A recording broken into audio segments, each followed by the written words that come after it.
نبی علیہ الصلوۃ والسلام کی ایک طویل حدیث ہے، اور کئی حدیثوں کا کیونکہ مجموعہ میں آخری حدیث وہ بیان کر کے پھر گفتگو سمیٹتا ہوں کہ نبی علیہ السلام کے پاس ایک صحابی آئے اور فرمائے کہ حضور میں آپ سے کچھ دریافت کرنا چاہتا ہوں. تو نبی علیہ الصلوۃ والسلام آپ نے ارشاد فرمایا کہ تم سوال پوچھو گے یا میں تمہیں بتاؤں تم کیا پوچھنے آئے ہو؟ تو وہ بڑے حیران ہوئے اور فرمایا کہ اللہ کے محبوب آپ ہی فرما دیجئے کہ میں کیا پوچھنے آیا ہوں. حضور نے فرمایا کہ تم مجھ سے حج کے حوالے سے احوال پوچھنے آئے ہو. اور حضور نے باقاعدہ طور پر پوری تفصیلات بیان کی کہ تم یہ پوچھنا چاہتے ہو، یہ پوچھنا چاہتے ہو، یہ پوچھنا چاہتے ہو. انہوں نے فرمایا اللہ کے رسول، اللہ کی قسم جس نے آپ کو حق کے ساتھ مبعوث فرمایا، میں یہی پوچھنے آیا ہوں.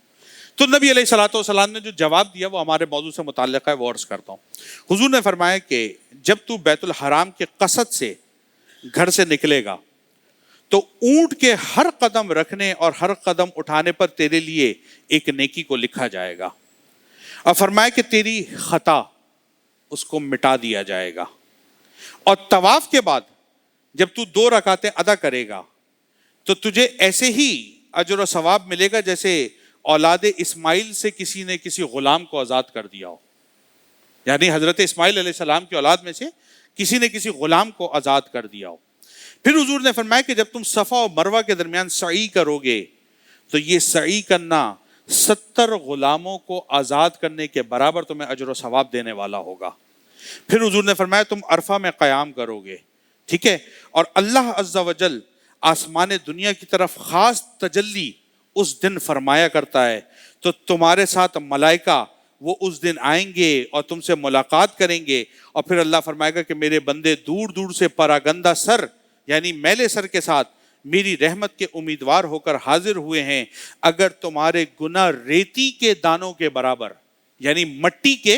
ذروں کے برابر بھی ہیں تو، اور بارش کے قطروں کے برابر بھی ہیں، یا سمندر کے جھاگ کے برابر بھی ہیں، تو اللہ فرمائے گا جاؤ میں نے ان تمام کی بخشش فرما دی ہے. اور پھر حضور علیہ الصلوۃ والسلام آپ نے فرمایا کہ جب یہ قربانی کرتا ہے، ٹھیک ہے نا، تو یہ ایسا ہے کہ گویا تم نے اللہ رب العزت کی بارگاہ میں نیکیوں کا ذخیرہ کیا. اور حضور نے فرمایا پھر اس کے بعد جب کوئی شخص اپنے بال کٹواتا ہے، ٹھیک ہے نا، جس کو حلق کروانا کہتے ہیں، تو فرمایا ہر بال کے بدلے ہر بال کے بدلے اس کے لیے نیکی کو لکھا جاتا ہے، اس کے گناہوں کو معاف کیا جاتا ہے. اور پھر حضور نے فرمایا کہ جب یہ خانہ کعبہ کا آخری طواف کر رہا ہوتا ہے، اسے طواف زیارت کہتے ہیں، تو ایک فرشتہ آتا ہے اور اس کے کاندھوں پر ہاتھ رکھتا ہے جس سے اس پر رقت طاری ہوتی ہے، اور وہ فرماتا ہے کہ جو تو نے ماضی میں کیا اس سب کو بھول جا، اللہ نے وہ سارا بخش دیا، اب آئندہ آنے والی زندگی اللہ کی رضا کے مطابق گزارنے لگ جا.